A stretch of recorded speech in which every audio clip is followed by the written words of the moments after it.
Magandang umaga, no, higit sa lahat sa ating dakilang Diyos Ama at sa inyong lahat mga kabayan, no.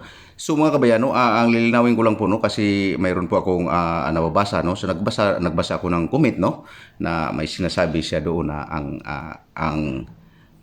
pinaka-Diyos niya, no, ay si Yahuwah at Yahshua, no.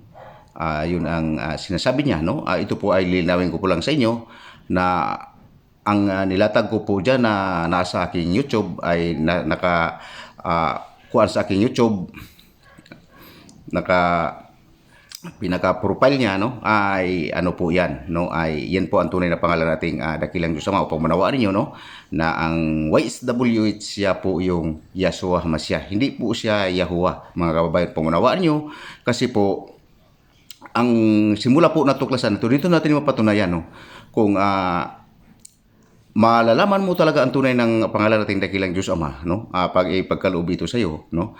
Kakaibang kapangyarihan na ipinagkaloob sa inyo, ano?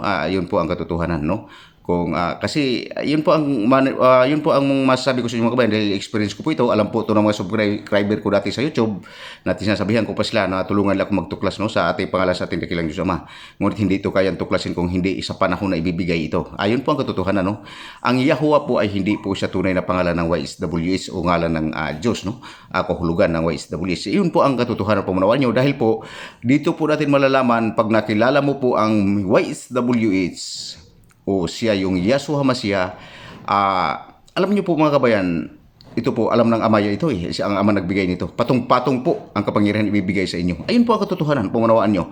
Malalaman ninyo na Diyos ang dakilang Ama, malalaman niyo na Diyos ang Mesiyas, malalaman niyo na Diyos ang banal na Espiritu.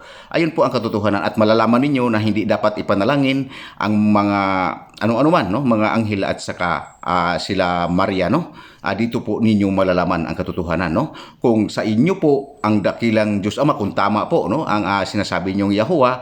So dito ko matanong ko lang po kayo kung kayong nagdala ng pangalan nito ay mayroon ba itong kakaibang na kuan sa inyo ibinigay na kakaiba, no, na tulad ng mga kapangyarihan na halimbawa kaya mong baklasan si Satanas ng kapangyarihan o kaya mong baklasan ng kapangyarihan ang buong universe. Ay dito po natin malalaman yan, no, kung totoo yung sinasabi niyong Yahuwah. So mga kabayan, pag nagawa niyo po yung so totoo po yung Yahuwah ninyo. Kung nagawa niyo po yung kaya niyo baklasan ng buong kapangyarihan ng buong universe at si Satanas at ang lahat ng demonyo, at kaya niyo magpagaling sa Amerika na 2 minutes lang, ganyan. Depende lang po yan sa taong naniniwala sa Diyos. Pero ang hindi naniniwala sa Diyos, hindi po talagang pagaling. Kasi kahit nung si Panginoong Misas ang nangangaral ay hindi nga sa basta-basta ng gagamot, no? Kasi kundi kung walang pananampalataya talaga pong hindi niya ginagamot. Ayun po ang katotohanan pang unawaan natin, no? Unawaan yung lahat, no? So ganun po mga kabayan, lilinaw ko lang po sa inyo na wag nyo na pong maliin, no? Wag nyo na pong maliin. Ngunit opinion nyo po yan. Pero ako, pinaalala ko lang po, no, na ang YSWH po talaga siya yung Yahshua Mashiach. Dahil po ay dito po nalalaman, no, ang malupit na napakaraming ibibigay sa iyo. Makapagtanong ka sa dakilang Diyos Ama, makikita mo ang dakilang Diyos Ama, makikita mo ang Mesiyas, no? At ito po ang katotohanan, mga kabayan. Ang hindi mo lang makikita, mga kabayan, ang hindi lang talaga makikita ang banal na Espiritu. Hindi mo talaga makikita ang banal na Espiritu.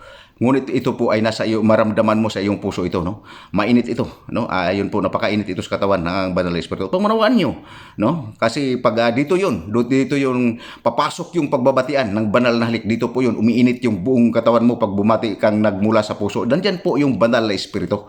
Ayun po ang laking pinagkakaiba ng inyong pangalan ng inyong Diyos, no, na sinasabi niyong Yahshua Mashiach. Hindi yan sa totoo lang, hindi po yan ang Yahuwah. Yan hindi po sa totoo lang po, hindi po yan ang aking Diyos, dahil walang kapangyarihan idudulot yan kahit kukunti. Ngunit dito sa aking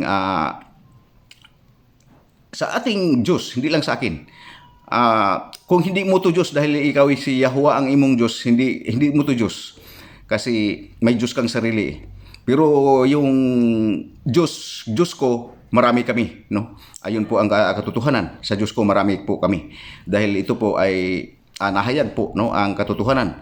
Lahat po rito, no? Lahat, makapagtanong ka, makita mo ang dakilang Diyos, makita mo ang banal ang Panginoong Mesiyas, At ang banal na espiritu hindi mo talaga po makita, ngunit maramdaman mo ito. Mainit ito sa katawan, sobrang init ito sa katawan upang maunawaan ninyo. Ayun po ang masasabi ko sa inyo, ay ayun po ang katotohanan, no? No, pag dito po malalaman, ito lang din sasabi ko sa inyo, pag bumabati ka ng banal na halik, umiinit yung buong katawan mo. Mula puso, aakyat yan. Mula sa dibdib, aakyat yan hanggang ulo. Ayun po ang katotohanan. Ayun po ang sinasabi. Yan ang pagbati na mula sa puso, no? Nandyan ang banal na espiritu.